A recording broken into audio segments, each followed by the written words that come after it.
Hey friends, Wayne Brown, the Ram Man here. I wanted to try to clear up some issues that I've been discussing with people on the phone about the HUBS, because it's such a game changer. When I tell people, it really doesn't sink in. I urge you to check out the videos that are on YouTube and the website. There's several videos talking about different topics. But anyway, to make a long story short, we didn't realize that there haven't been any hubs on Dodge trucks since 1993. I bought this big old 5500, took it on a few trips and blah blah blah, came back, Googled hubs, no such thing. Especially for those things, our other brothers, we got some outfit, Spin Tech, Dying the Track, and something else. Of course, their method was just like my dad, a three-time engineer out of A&M. Start off with a new sheet of paper, make all these specialized components up. There's a bunch out there on the table that they make, and then sell this product to people. Myself, on the other hand, we've been copying the factory for a long time. In the Mopar and Ford world, we are quite famous for brake components and high performance brake kits and such. We have made thousands of products in the past: master cylinders, rotors, disc brake kits, spindles, and such. We've never made any what we would call a runaway, where you just sell tens and tens and tens of thousands of them. And that's the way the hub deal is looking. Once again, Chrysler, they made the same blunder that they did in the 70s. That full-time, full-wheel drive stuff. You couldn't give those vehicles away, and that started some aftermarket products. Those 203 transfer case chains and locking hubs and stub shafts.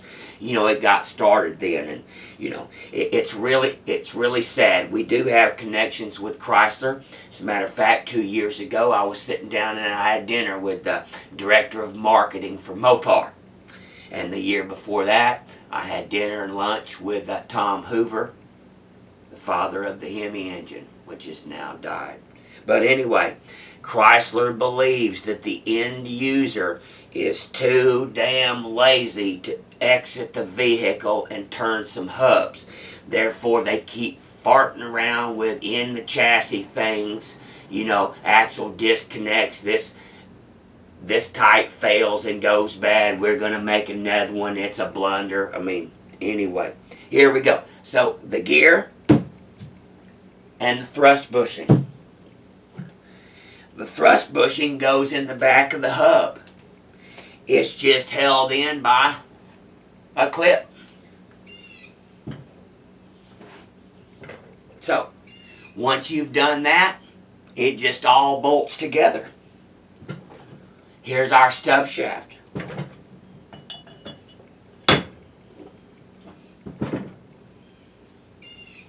Worn up.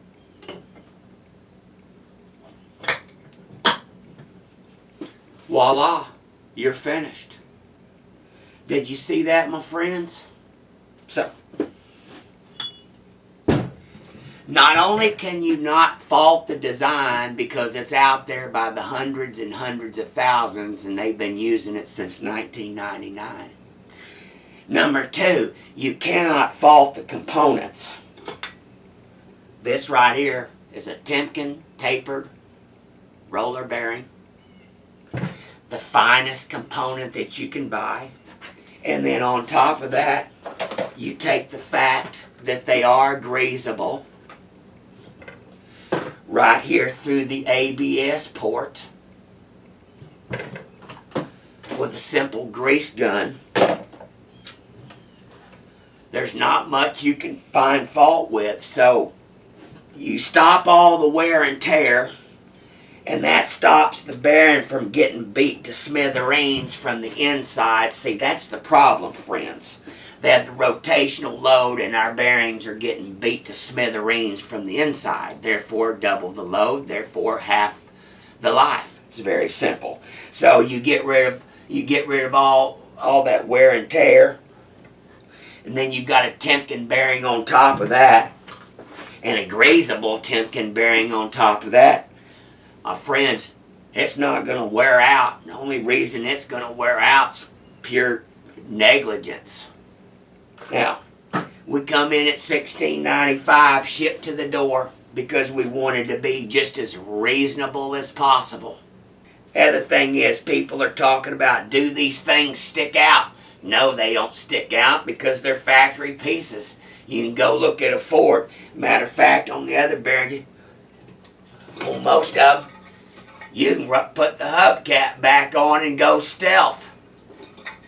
Yes, on a lot of them, you can put the hubcap back on and go stealth.